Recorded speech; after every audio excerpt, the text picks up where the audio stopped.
Dave Bennett, who is the Director of Functional Safety and ICS Cybersecurity at Jacobs Engineering. So Dave has over 25 years of experience in instrumentation, process automation, and safety instrumented systems in the oil and gas industry.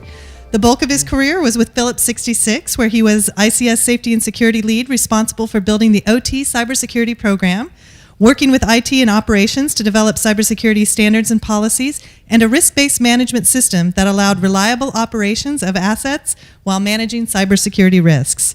Dave actively contributes to industry standards for cybersecurity and functional safety, serving as a contributing member for ISA 84, Functional Safety for Safety Instrumented Systems, and API 2350, Overfill Protection for Storage Tanks in Petroleum Facilities.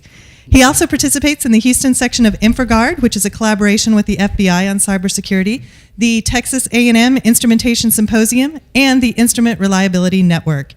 Dave is currently the Director of Functional Safety and ICS Cybersecurity for Jacobs Engineering, which is a global provider of technical, professional, and scientific services. So let's please give a warm welcome to Dave Bennett. Thank you. I thought I had cut a lot of that bottom part off. I guess I didn't. Sorry. So I'm 7 days Jacobs Engineering employee. Okay. But I had a long career with Phillips 66, and most of that time was spent in the refinery. And we started dealing with cybersecurity in the refinery, and my background is really functional safety. And so they asked me to come to Houston and organize the Industrial Control Systems group and start the ICS cybersecurity program for our company. This presentation has really been set up not for technical people. It's been set up for managers. And so I've given this once before, and I've kind of tweaked it a little bit. So my hope is that you use these slides. If you're technical, you can use some of these slides to help explain to management safety and cybersecurity. That's what my hope is and what you can use these slides for. I'm not going to go through all that. Just a highlight, though, I'm going to be talking about ISA 84, or if you're international, IEC 61511. That's the safety system standards. But inside the safety system standards, there's a new section on cybersecurity that's required. So I'm going to be going over that. And this TR, Technical Report 84009, is an ISA document, and it's guidance for how to comply with the new standard on safety systems in cybersecurity. So I'll be talking a little bit about that. And then the other one I just wanted to mention, it's not in the slide set, is the ISA 99, which is international. It's IEC 62443. That's the cybersecurity standard for OT.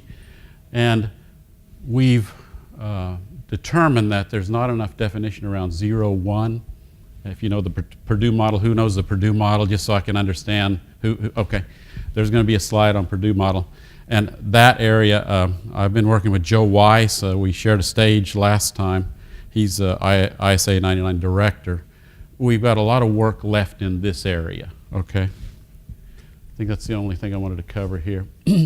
So I have a series that I have in my mind to present, and I'm on the middle here.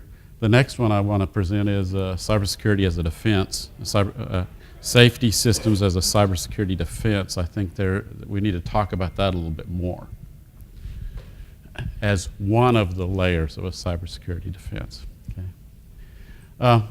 So the focus of this discussion is who's the one that's given me the time? Okay, good. At a petrochemical site, when you come to the facility, what's the first thing? Safety first. You have to have a safety orientation. When you're starting a work activity, it's safety first. You have to determine that it's going to be safe. When you do a management of change on your process, it's safety first. But when we talk about cyber, people kind of glaze over and they forget that they should be considering safety first, even in cybersecurity, right? You're a glutton for punishment. You were at my last presentation. Thanks for attending. So we need the same attitude when addressing cybersecurity from a safety perspective. What I'm going to suggest is we need a focused effort on safety on cybersecurity and a focused budget on safety for cybersecurity. Okay, I'm going to talk about what that means. So this is a Purdue model for those of you that didn't raise your hand. About half of you, which kind of surprised me. So I'm going to talk. So I'll stop and talk about it just a little bit. So up here, this is the enterprise network. That's your spreadsheets, Word. This is the level 3 is the process information network. That's where your historians reside, your servers. There's a layer in between here called a demilitarized zone. All of these are IT-like stuff, and the people like me who lived in the plant and we live down here. We can relate to the IT guys when we talk about this area. When we get to the HMI, this is the operator consoles, the engineering consoles, or some of the engineering consoles. But when you get down to, and so our standards, 62443 standards, really cover this area in green and are very light on this. In fact, the work group that I'm working on, we're having to redefine the definitions in 0.1 at this point, different from what has been defined previously in the standards for 62443. We're having to be more granular on what our definitions are. So those of you that follow standards, that was for you. So down here, this is level 0.1. This is where the controllers really sit, that move the valves. And down here at level 0, this is where the valves and transmitters are at. This is where the rubber meets the roads. Up here, these are more business decisions on how much money you spend on cybersecurity.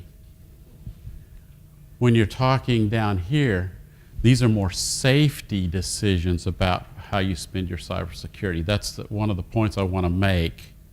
When vendors talk about, and I'm not a vendor of cybersecurity, so I can. When vendors say if it's not secure, it's not safe, I always come back and say, what part of it? Because we've designed, this red area is safety systems. We've done process hazards analysis. We've determined what's critical. We've designed safety systems to keep us safe. This is the equipment that we need to protect cyber. And so when you do a budget, you really need to define for management what part of the budget is safety. That's this area. And this area up here becomes a business decision on economics. Okay? It becomes a business decision on economics. Now, can you separate it completely? No, there's a lot of overlap there, right? But still, it hits something that management understands, because they've had to they for years had to understand this piece, safety systems and protecting people, right? So, last on this slide, so this is of all the instruments in a given refinery or chemical plant, safety systems are about 20%, give or take, of all the instruments in the plant. So you're talking about a subset of the instruments that you need to protect for safety on cybersecurity. So for those of you that are not familiar with the standards, safety systems are highly reliable systems. I just want to highlight in yellow, these are usually abnormal events. So safety systems protect you from abnormal events caused by BPCS malfunction or human error, or now cybersecurity event. Okay? So that's what a safety system is trying to protect. So it automatically brings your process to a safe condition, right? I'm going to give an example of that here on the next slide. So Dale Peterson this morning was talking about management can easily focus on solutions and forget the goal of reducing risk. And what I'd like to tell management about protecting safety, cybersecurity safety, is if you're not talking about the process, you're not talking about protecting safety. The process is what can explode. The process is what can hurt people, right? And so I'm taking it a step further, and I'm talking about protecting safety. So here's a simple process.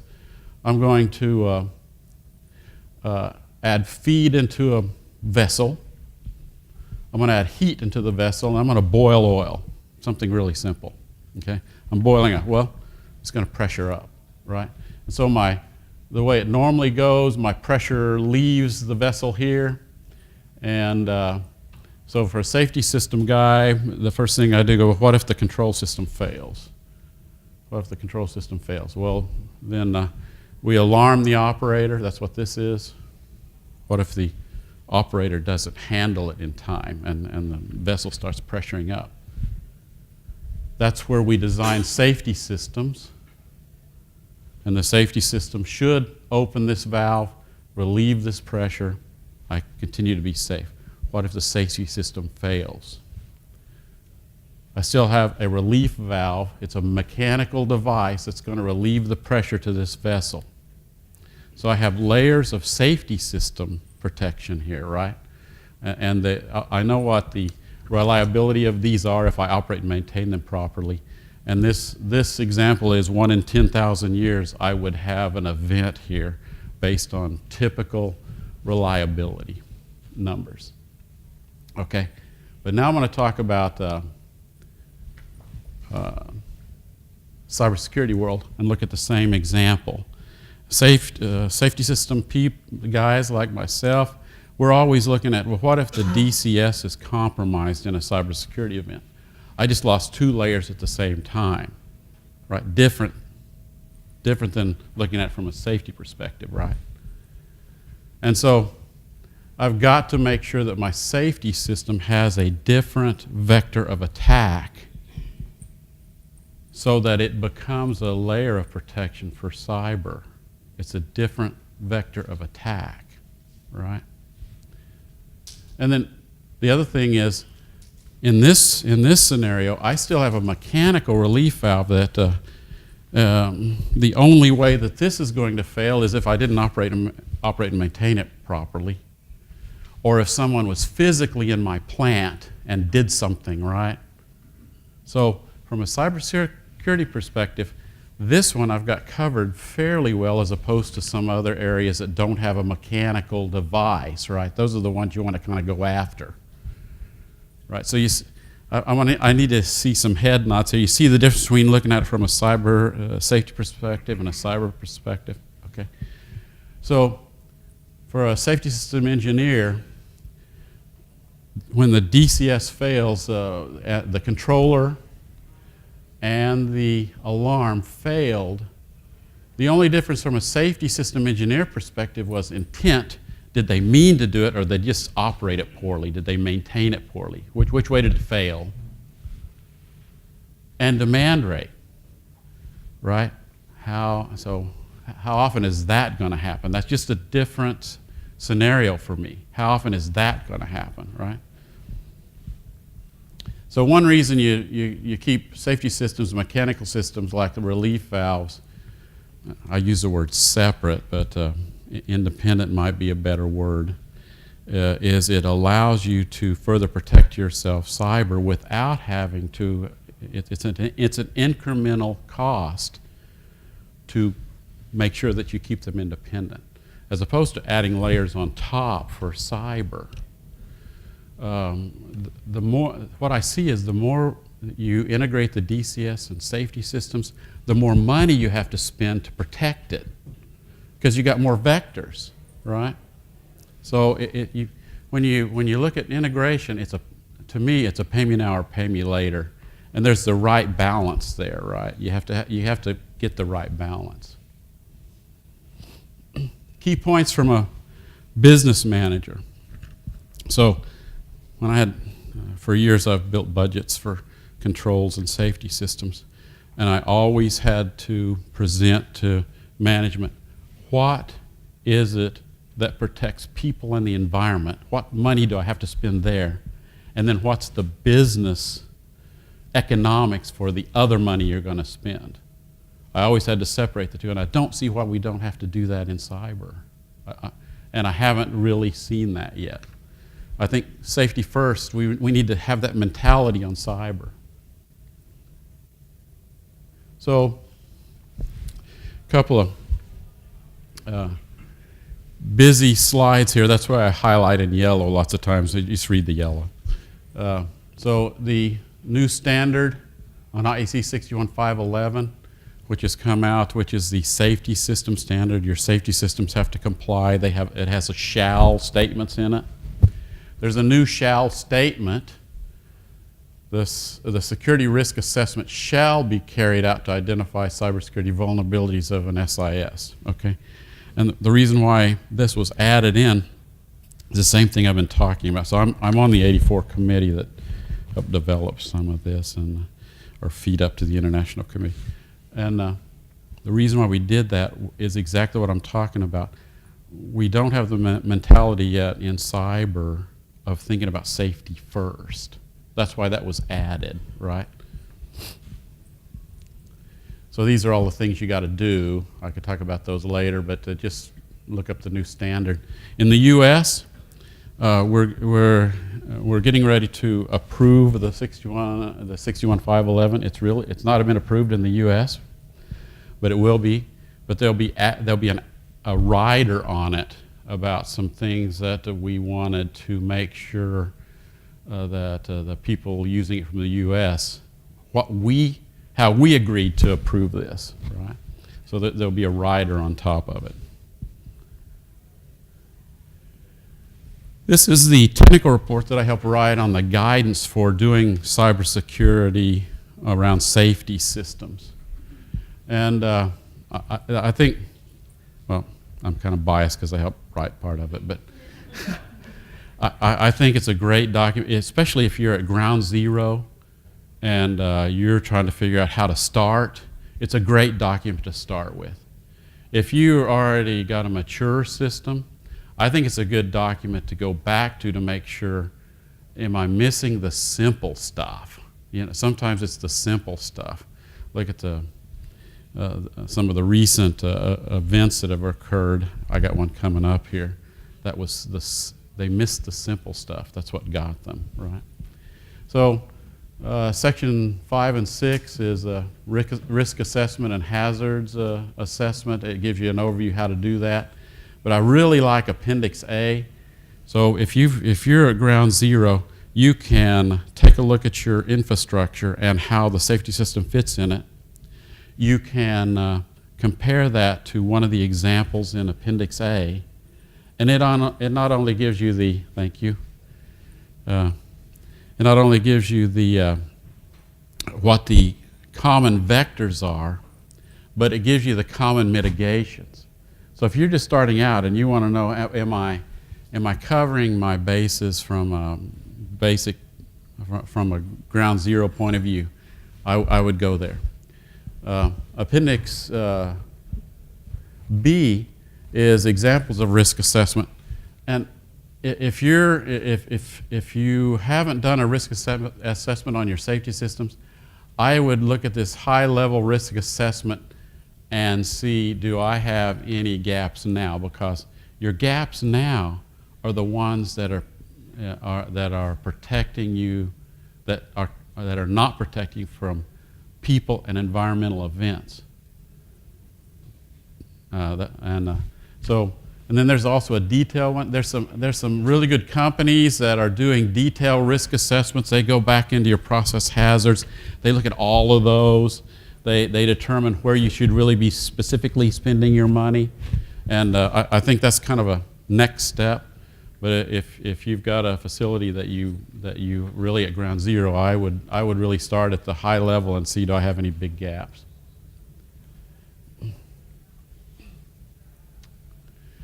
So, who has some understanding of the Triton event? Okay, about half of you. And that's a safety system, and it had a recent cybersecurity attack, and it had a number of really basic things that they didn't have in place, and they ended up changing some memory in it, and it ended up going to a fail-safe position, which is kind of a good thing, right? So, but what I want to point out is half of the mitigation or more is just basic physical controls. Physical controls, keep unauthorized persons away from it. Put the controllers inside a locked cabinet. Should be kept in the Triconic should be kept in a locked cabinet and should never be connected to the network or other safety devices. Well, sometimes they kind of are. And then operator stations should be configured to display the alarm whenever the Triconic switch, they had a programming switch that was on. So these are all just very simple things. It's not complicated.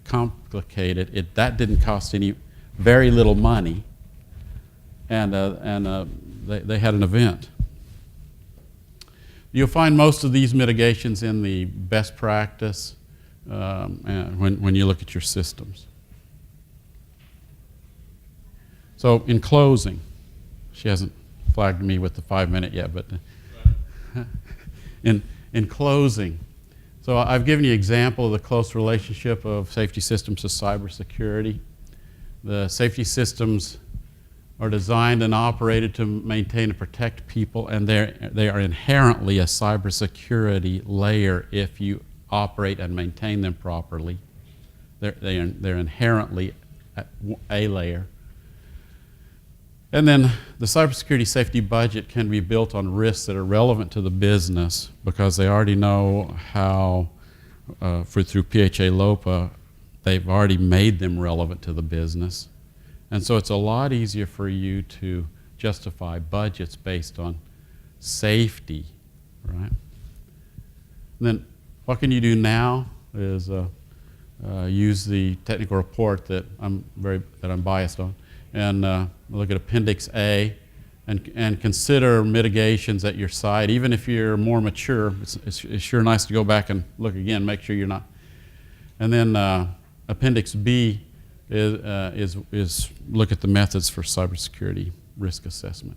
And so I have a story that a couple of you heard, 5 minutes, from I was listening to the radio, so that those of you that heard this before, I'm sorry, but I think it's really relevant to the level 01, the space that I'm really concerned about for cybersecurity. I was listening to the radio, and the radio announcer, this is in Houston, the radio announcer was saying, "You need to get our new app. You need to get our new KJAZ app. You need to load it." And then his voice changed, and it got really strong. And he said, "All you have to do is go, Alexa, load program KJAZ radio." And it stunned me. And I thought, how many Alexas heard that and implemented that? And it's at the house now.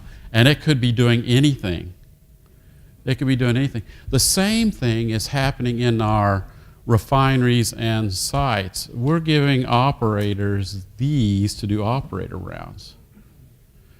They have Bluetooth. You may be using wireless Wi-Fi. I hope not. I hope you're using micro stations. I think that's a better way to go. But so, as you walk by a valve that's now Bluetooth enabled, what's happening between the operator and that valve, which can blow something up, right? I'm really concerned about this layer and our standards And that's why I'm on the standards committee on that. I think it's very important for us to be developing standards in that area. And I think I appreciate your time. And Great. Thank you very much, Dave. And now we just want to give you the opportunity. We were going to open it up. Do any of you have a question or two you'd like to ask Dave? I didn't fill my time up enough. Any questions? Oh, here you go. Yeah, on the Triton slide, some of the ones you highlighted implied that the attack had a physical component to it. Was that true? There were some of the mitigations. If they'd have had the program switched the right way, if they'd have kept other secure from other people, not sure who had the switches that way. Okay. There's a guy here from Gary Williams. Yeah. Because the guy didn't want to go all the way over to that location. Yeah. And he was remote programming something and left. Yeah, it wasn't just that one though. Yeah, there was more. Yeah, there was others. So yeah, you can talk to him. I probably don't need to say any more about it, but it's a whole lot. It's the mitigations that I pointed out were all physical, and if any one of those probably could have stopped that from happening, especially the program switch. But